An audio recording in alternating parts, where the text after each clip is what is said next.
Pasa.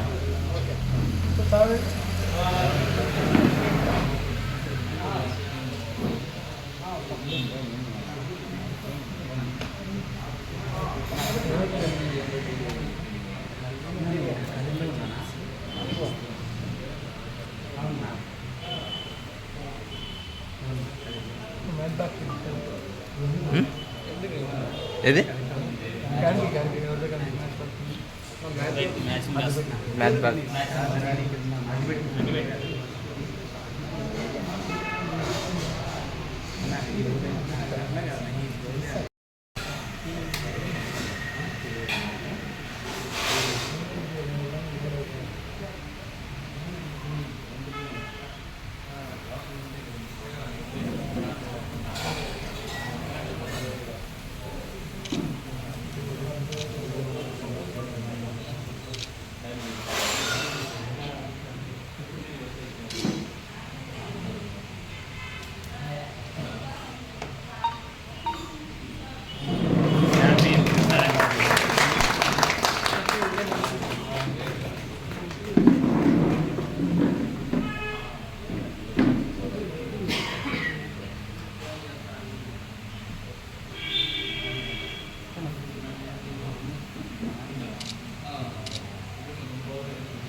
అయిపోయింది లేవా ఉండు అడిగిపోతావు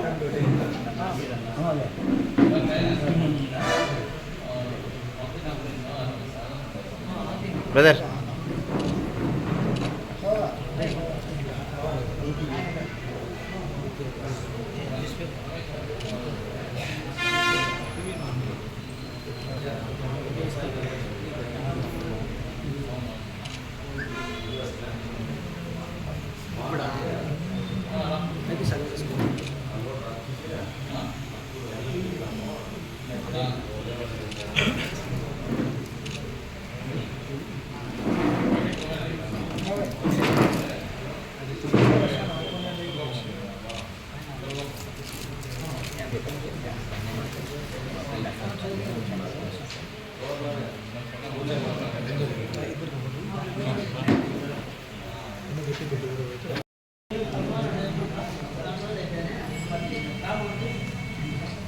వీడియోలో ఫోటో కూడా తీసుకోవాలి ఎట్లా ఎట్లా అన్ని దాంట్లో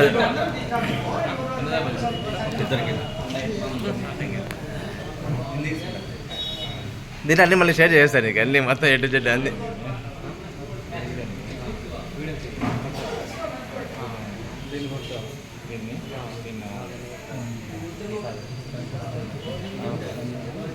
షర్ట్ మనం తీద్దాం బారా పదాం బాబా తీసాడు అదే మీ అందరినీ కూడా ఒక వేదిక పైన కానీ ఒక స్థానంలో కూర్చి అందరినీ మాట్లాడించలేము. ఒకవేళ మాట్లాడాలనే ఆలోచన ఉన్న వాళ్ళు రిక్వెస్ట్ చేస్తున్నాం. కొన్ని అనివార్య కారణాల వల్ల ఎక్కడ గమనించాల్సి ఉంది. సంవత్సరాల నుంచి ఎస్టీ సాధన కోసం ఎన్నో పార్టీలు వస్తున్నాయి. ఎంతోమంది ప్రాణత్యాగాలు చేసినా కానీ ఎస్టీ సాధించుకోలేకపోయాము. అందులో భాగంగా ఎన్నో పార్టీలు కూడా వాళ్ళ స్వార్థం కోసం పుట్టి వాళ్ళ పదవులు వస్తానే పార్టీలను కనుమరుగు చేసి వాళ్ళు కూడా కనుమరుగైపోయారు. దాదాపుగా మనము ఒక చంద్రబాబు నాయుడు ఫీల్డ్లో మనము చేసిన ఒత్తిడి వల్లనో లేకుంటే చంద్రబాబు నాయుడు గారికి వాల్మీకుల మీద ఉన్న ప్రేమ వల్లనో ఒక దాదాపుగా 14-19 కాలం మధ్యలో అసెంబ్లీలో బిల్లు పాస్ చేసి సెంట్రల్ గవర్నమెంట్కు పంపడం జరిగింది. ఆ తర్వాత కొన్ని కారణాల వల్ల బీజేపీ గవర్నమెంట్కు తెలుగుదేశం గవర్నమెంట్కు కొన్ని విభేదాలు వచ్చిన దానివల్ల వాళ్ళు కాలయాపన చేశారు. తర్వాత జగన్మోహన్ రెడ్డి ప్రభుత్వం వచ్చే ముందర జగన్మోహన్ రెడ్డి గారు అలాగే మోదీ గారు మేము వచ్చిన వెంటనే వాల్మీకులు ఎస్టీలో చేరుస్తామని చెప్పి వాగ్దానాలు చేశారు. జగన్మోహన్ రెడ్డి వచ్చినాక దాదాపుగా 2-3 సంవత్సరాలు స్తబ్దతగా ఉండి ఒక మన ఉద్యమం చేస్తుండే క్రమంలో మేము వాల్మీకులకు చేస్తామని చెప్పేసి ఒక మెమోరాండం పెట్టారు. మోదీ గారు వాల్మీకుల స్థితిగతుల గురించి ఒక లెటర్ పెట్టమంటే ఆ లెటరు ఏమని రాశారంటే వాల్మీకులంతా 180 మంది చదివినోళ్ళు ఉన్నారు, 180 మంది ఉద్యోగస్తులు ఉన్నారు, 180 మంది ఎమ్మెల్యేలు, ఎంపీలు, ఎంపీటీసీలు, జెడ్పీటీసీలు ఉన్నారని చెప్పేసి అబద్ధపు రాతలు రాసి వాల్మీకులను ఎస్టీలు చేర్చుకోకుండా చేసేదానికి ఒక మెమోరాండం సెంట్రల్ గవర్నమెంట్ పంపడం జరిగింది. ఆ క్రమంలో మన వాల్మీకులు ఎస్టీ అనేది ఎప్పటికీ సాధించుకోలేకపోయాం. ఈ కక్షతోనే మన వాల్మీకులందరూ కలిసి మన తెలుగుదేశం ప్రభుత్వానికి మరియు బీజేపీ ప్రభుత్వానికి ఓట్లు వేసి మన రాయలసీమలోనే మన వైఎస్ జగన్మోహన్ రెడ్డి ప్రభుత్వం లేకుండా పతనమైపోయింది. ఇది గ్రహించుకొని 2019లో కర్నూలు మహాసభలో మోదీ గారు అయ్యా వాల్మీకులు గారా మీరు మాకందరికీ బీజేపీ గవర్నమెంట్ కన్నా ఓట్లు వేసి ఎంపీలు కానీ ఎమ్మెల్యేలు కానీ గెలిపించుకుంటే మీకు ఎస్టీలో మేము చేరుస్తామని మోదీ గారు వాగ్దానం చేయడం జరిగింది. అదే క్రమంలోనే మన రాయలసీమలో వాల్మీకులందరూ మోదీ గారు పెట్టిన ప్రభుత్వాలకు ఎన్డీఏ కూటమికి ఓట్లు వేసి అత్యధిక మెజార్టీ ఎమ్మెల్యేలు ఎంపీలను గెలిపించడం జరిగింది. ఈ క్రమంలో ఈ చంద్రబాబు నాయుడు గారు ఇచ్చిన మాట ప్రకారము అసెంబ్లీలో బిల్లు పాస్ చేసి పంపడం జరిగింది. ఈ వచ్చే పార్లమెంటు మహాసభలో మోదీ గారు కర్నూలులో ఇచ్చిన మాటను నిలబెట్టుకోవాలంటే అలాగే ఒక ప్రధానమంత్రి పదవి అనేది చాలా అత్యున్నతమైనది. అతను మాట ఇచ్చి తప్పితే గన పార్లమెంటులోనూ అలాగే మహాసభలోనూ మాట్లాడిన మాటలకే విలువ ఉండదు. కావున మోదీ గారు అది గ్రహించుకొని వాల్మీకులను ఎస్టీలో చేరుస్తారని ఆశిస్తూ అలా చేర్చని పక్షంలో రాబోయే దినాల్లో కూడా రాయలసీమలో వాల్మీకులు సత్తా ఏమిటో చాచి వాల్మీకులు కూడా మమ్మల్ని ఎస్టీలో చేర్చకపోతే కార్యరూపణ ఉద్యమాలు చేసేదానికి ముందుకు వచ్చేసి మేము మా ఎస్టీ సాధించుకొని మా భావి తరాలకు ఉపయోగపడతామని చెప్పేసి ఎస్టీ సాధన వల్ల మనకు ఎన్నో ఉపయోగాలు ఉంటాయి. మన పిల్లలు చదువులకు కానీ ఉద్యోగాలకు కానీ ఏదన్నా కానీ ప్రతి ఒక్కటి ఆదాయం ఉంటుంది. కావున పల్లెల్లో కూడా ప్రతి ఒక్కరూ ఎస్టీ సాధించుకునేదానికి పిల్లలలో ఒక నూరిపోయాలి.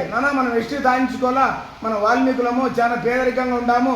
కావున వాళ్ళ పిల్లల్లో కూడా ఒక ఆలోచన రావాలా, అరే మేము ఎస్టీలు చేస్తే బాగుంటుందని. కావున ప్రతి ఒక్క తల్లిదండ్రులు పిల్లలకు ఒక సబ్జెక్టుగా చెప్పాలి. వచ్చే దినాలలో మేమైతే రాయలసీమ మొత్తము ఏపీ మొత్తము ఉద్యమాల తీవ్ర రూపంలో తేల్చి దానికి నా శాయశక్తుల రాష్ట్రం నలుమూలల నుంచి వాల్మీకి రాష్ట్ర సేవా సంఘాన్ని అభివృద్ధి చేసి ఎస్టీ సాధించుకునేదానికి ఇప్పుడు మన అసెంబ్లీలోను పార్లమెంట్లోను ఎమ్మెల్యేలు ఎంపీలు చాలామంది ఉన్నారు. వాళ్ళకు కూడా వాల్మీకులు ఎస్టీలు చేయించాలని తపన ఉంది.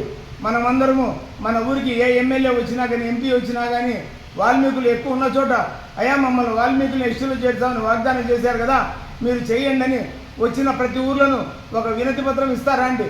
అది ఒక గుర్తింపుగాను వాళ్ళకు కనువిప్పుగాను ఉంటుంది. అలాగే మనము రాబోయే దినాల్లో ప్రతి ఒక్కరు కూడా సేద్యాల్లో మనం చాలా నష్టపోతున్నాం. కావున ప్రతి ఒక్కరు సేద్యాలను తగ్గించుకొని ఏదో చిన్న వ్యాపారం కానీ పెద్ద వ్యాపారం కానీ వాళ్ళ శక్తి మించికి బజార్లలోకి వచ్చి వ్యాపారాలు చేసుకొని అభివృద్ధి పదంలో నడిచేసి అలాగే వ్యాపారాలు చేస్తుంటే మనలో కోపాలు ఉండవు. ఈ పల్లెల్లో ఉన్నందువల్ల కోపతాపాలతో ఏరే కులాల మీద గలాట్లకు పోతాము. మనం అట్లా గలాట్లకు పోకుండా అన్ని కులాల సహకారాలతో మనము ఎస్టీ సాధించుకునేదానికి ప్రతి ఒక్కరికి మన బాధలు తెలియజేసి మనము ఎస్టీ సాధకు వాళ్ళ సహాయాన్ని అర్థించాలని కోరుచున్నాను. అలాగే ఈరోజు రాజకీయాలలో మన రాయలసీమలో వాల్మీకులను ఎస్టీలు చేరిస్తే కన్నా ఇప్పుడున్న లంబాడీలు కానీ ఎరుకుల యానాలు కానీ ఎస్టీలో ఉంటారు కాబట్టి మనకు రాజకీయంగా రిజర్వేషన్ కోటా పెరుగుతుంది. కావున ప్రస్తుతం ఉన్న ఎస్టీ వాళ్ళు ఇప్పుడు వాల్మీకులు ఎస్టీలు అడుగుతున్నారు, మీ అసూయ పడకుండా రాండి, మీరు వస్తే రాజకీయంగా మనం ఎదుగుదాం అందరం అని చెప్పేసి మమ్మల్ని కూడా స్వాగతించాలని మిగతా ఎస్టీ వాళ్ళని కోరుకుంటూ ఈ అవకాశాన్ని నేను ఇచ్చిన పెద్దలకు నమస్కారం తెలియజేస్తున్నాను. మరొకసారి అన్నకు జన్మదిన శుభాకాంక్షలు తెలుపుతున్నాను. న్యాయవాది కలిగిలో హరి అని మాట్లాడుతుంటారు. ముందుగా మన బనారస్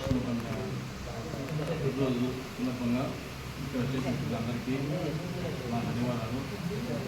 విష్ణుతన్న గారు సామాన్యమైన కుటుంబం ఒకటి వాల్మీకి వైజాగ్ అనేది చాలా వెనుకబాటు కులం. ఈ కులంలో ముందు రావాలంటే చదివే ప్రధాన లక్ష్యంగా చదవాలి, చదివితేనే మన జాతికి ఒక విలువ నింపచ్చనేసి ఆ రోజుల్లోనే చాలా కష్టపడి ఒక పెద్ద ఉన్నతమైనటువంటి ఉద్యోగాన్ని చేసి తర్వాత తన వంతు నా వాల్మీకి జాతికి ఏం చేయాలి అన్న ఆలోచనతోనే నా దగ్గర ఒక 10 రూపాయలు ఉంటే ఒక 5 రూపాయలు ఖర్చు పెట్టి మన కుటుంబాన్ని మన జాతిని ఊరుగా ముందుకు తీసుకోవచ్చు, నా తరఫున మా యొక్క జాతి ఊరిగా ముందుకు పోతున్న ఒక అభివృద్ధి చెందుతుందనే ఉద్దేశంతో వ్యాపార రంగంలోకి వచ్చి వ్యాపార రంగంలో కూడా కృషి పట్టుదలతో అంచెలంచెలుగా వెతికి ఈరోజు మన ప్రాంతంలోనే కాదు, మన జిల్లాలోనే కాదు, 2 రాష్ట్రాల్లో కూడా ఒక గుర్తింపు తెచ్చుకున్నటువంటి మహా వ్యక్తి మన కృష్ణమూర్తి అన్న గారు. అలాంటి పట్టుదల ఉన్న వ్యక్తి చెప్పుకుంటూ పోతే ఎన్నో ఉన్నాయి, సేవా కార్యక్రమం చేశారు. గత 21 సంవత్సరాల నుంచి ఒక విజయలక్ష్మి ఫౌండేషన్ స్థాపించి ఆ ఫౌండేషన్ ద్వారా అనేక మంది కుల మతాల అతీతంగా ఒక చావుకైతేనేమి, పిల్లలకైతేనేమి, ఒక నిరుపేద కుటుంబాలకు ఇల్లు కట్టించడం ఏంటి అనేక విధాలుగా సాయం చేశాడు. కానీ ఈ ప్రాంతంలో వాల్మీకులు ఎన్నో పక్క జిల్లాల నుంచి వచ్చి ఉద్యమాలు చేస్తున్నాం తప్ప నా ఊళ్ళో నాకంటూ ఒక ఉద్యమాన్ని స్థాపించి ఒక ఆర్గనైజేషన్ పేరు పెట్టి సేవ చేయాలని సంకల్పంతో ఇక్కడ ఉన్నటువంటి వాల్మీకులకు అందరికీ నా తోడ్పాటు ఇస్తున్నాననేసి ఈ ఒక వాల్మీకి రాష్ట్ర సేవా సంఘం అనేది స్థాపించి అన్న పుట్టిన సందర్భంగా స్థాపించడం జరిగింది. అన్న కూడా రిక్వెస్ట్ చేస్తున్నాను మీ అందరి తరఫున, అన్న మన కదిరి ప్రాంతంలో అనేక కులాలకి అనేక ఒక్కొక్కరికి వాళ్ళ జాతి యొక్క వ్యక్తులకి వివాహాలు ఉన్నాయి. ప్రతి సంవత్సరము వాళ్ళ కార్యక్రమాలు చేస్తున్నారు. మనకి ఇక్కడ లేదు.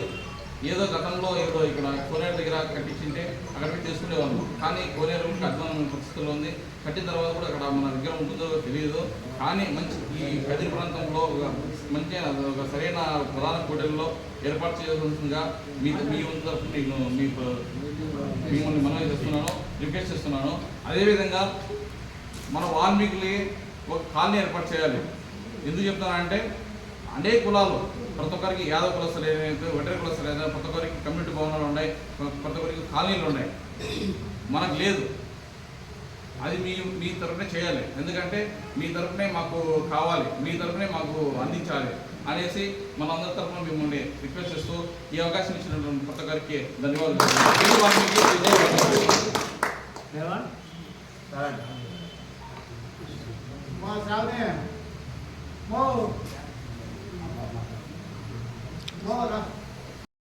ఒక నిమిషం.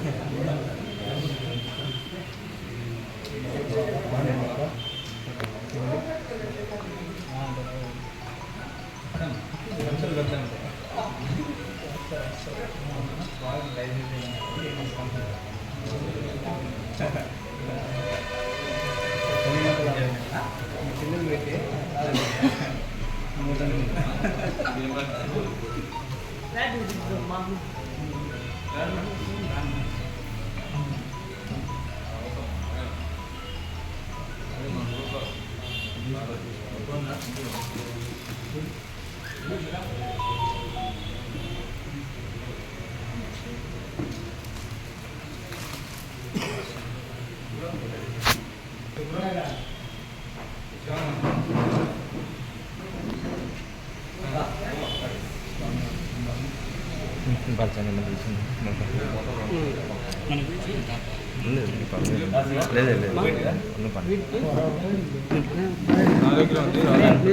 మామూలుగా తీసాం మధ్య మామూలుకి సెల్ నెంబర్ ఇస్తారా కొంచెం ఇస్తారా ఓకే ఓకే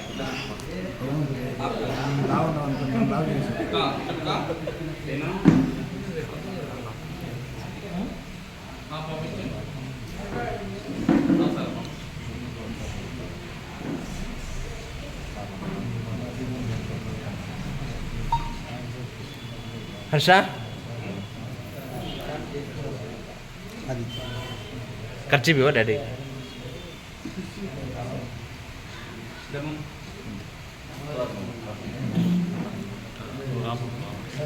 డాడీ గో పదాం బాబు మన నలుగురు పోదాం మన బ్యాచ్ అంతే పోదాం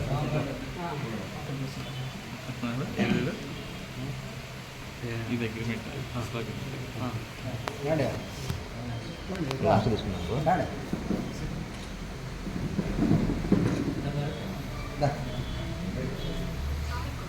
ఓకే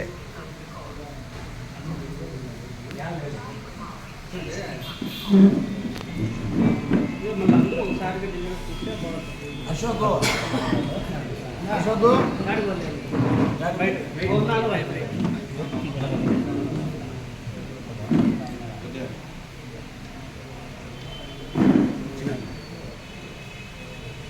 మా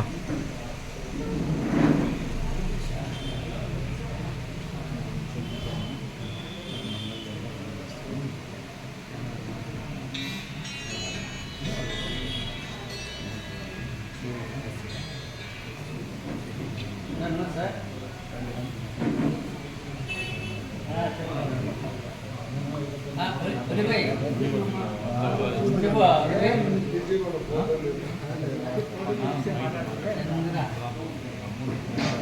చెప్పు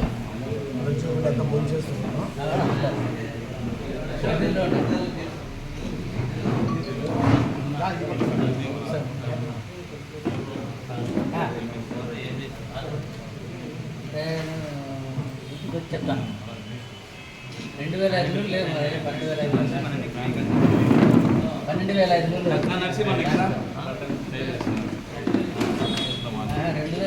కట్టలేదు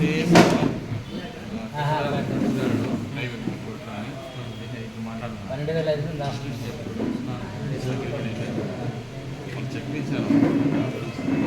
లేదు 5 రోజులు సరే వేస్తాను 5 రోజులు సరే అన్నయ్య తీస్తాను లేదు మళ్ళీ పెడతాను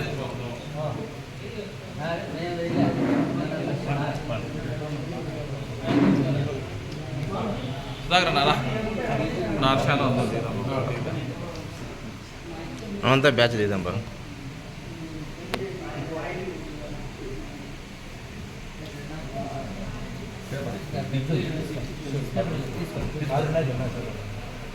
నాకున్నా కిషోర్